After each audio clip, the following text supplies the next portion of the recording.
કોંગ્રેસ દ્વારા સ્થાનિક સ્વરાજની ચૂંટણીની તૈયારીના ભાગરૂપે કોંગ્રેસ પ્રદેશ નિરીક્ષકોની ટીમ ભાવનગરની મુલાકાતે.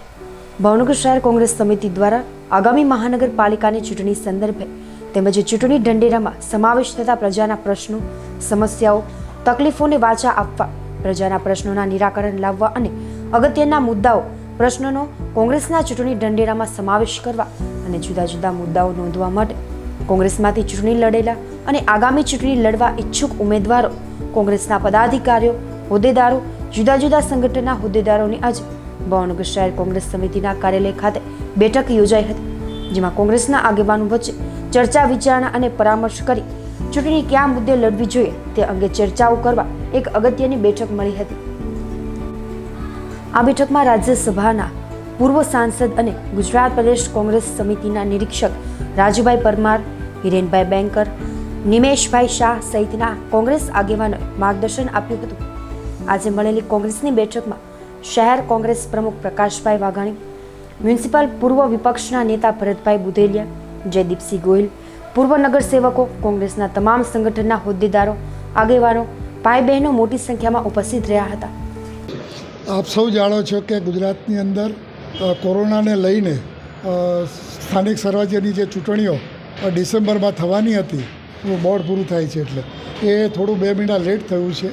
એટલે સમગ્ર ગુજરાતની અંદર ફેબ્રુઆરીની અંદર કોર્પોરેશન 6 કોર્પોરેશન અને બાકીના 31 જિલ્લાઓ અને 231 તાલુકા પંચાયતની ચૂંટણીઓ ફેબ્રુઆરીમાં જે થવા જઈ રહી છે, એના અનુસંધાને કોંગ્રેસ પાર્ટી તરફથી મેનિફેસ્ટો એટલે જે ચૂંટણી ઢંઢેરાની અંદર કયા મુદ્દાઓ, પ્રજાને લગતા જે પ્રશ્નો છે, કયા મુદ્દાઓનો સમાવેશ કરવો, એના માટે આજે ભાવનગર શહેરની અમે અહીંયા મિટિંગ રાખી છે.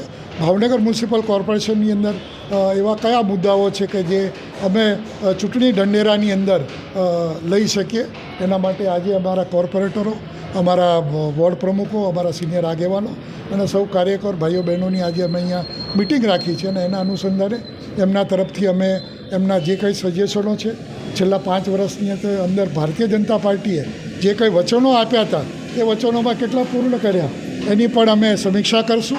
સાથે સાથે અમે એક બ્લેક પેપર પણ જાહેર કરશું, વ્હાઇટ પેપર નહીં પણ બ્લેક પેપર, કે જેની અંદર ભારતીય જનતા પાર્ટીએ જે મુદ્દા એમણે જે ઢંઢેરામાં એમણે જે વચનો આપ્યા હતા એ કયા પૂર્ણ નથી થયા એનું અમે આ બ્લેક પેપરની અંદર અમે એનો સમાવેશ કરશું. સાથે સાથે ભાવનગરની અંદર જે કરપ્શન, વિવિધ સ્તર ઉપર જે ભ્રષ્ટાચારનો પણ એક મોટો મુદ્દો આની અંદર અમે સમાવેશ કરશું.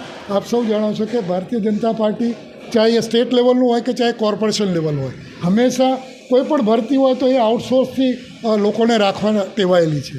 એ આઉટસોર્સની અંદર પણ મોટું ભરતી કૌભાંડ પણ થતું હોય છે એવું અમને લાગ્યું છે. ભૂતકાળની અંદર પણ ભરતી થઈ ગયેલી, લોકોના લિસ્ટ તૈયાર થઈ ગયેલા, તેમ છતાં પણ એ લોકોને એપોઇન્ટમેન્ટ આપવામાં નથી આવી અને પછી ફરીથી એને પોતાના મળતિયા લોકોને આપવાનો આ ભારતીય જનતા પાર્ટી કોશિશ કરતી આવી છે. આપ સૌ જાણો છો કે જ્યારે કોઈ પણ ભરતીની અંદર પૂર્ણ કક્ષાની જગ્યા હોય તો એ જગ્યા પૂર્ણ કક્ષાની જગ્યા હોય તો પૂર્ણ પગારથી એમને ભરતી કરવી જોઈએ, એમાં આઉટસોર્સિંગ ન કરવું જોઈએ એવું અમારું સ્પષ્ટ માનવું છે. અત્યાર સુધી જ્યાં જ્યાં કોંગ્રેસની સરકાર ચાહે સ્ટેટમાં હોય ચાહે કોર્પોરેશનમાં હોય, હંમેશા અમે પૂર્ણ કક્ષાની ભરતી કરતા હતા અને પૂરેપૂરો પગાર એ જે તે વ્યક્તિને જે પોસ્ટ પર એપોઇન્ટમેન્ટ થાય ત્યાં અમે આપતા હતા. પણ આ ભારતીય જનતા પાર્ટીએ બંધારણનું પણ ત્યાં ઉલ્લંઘન કરી રહ્યું છે.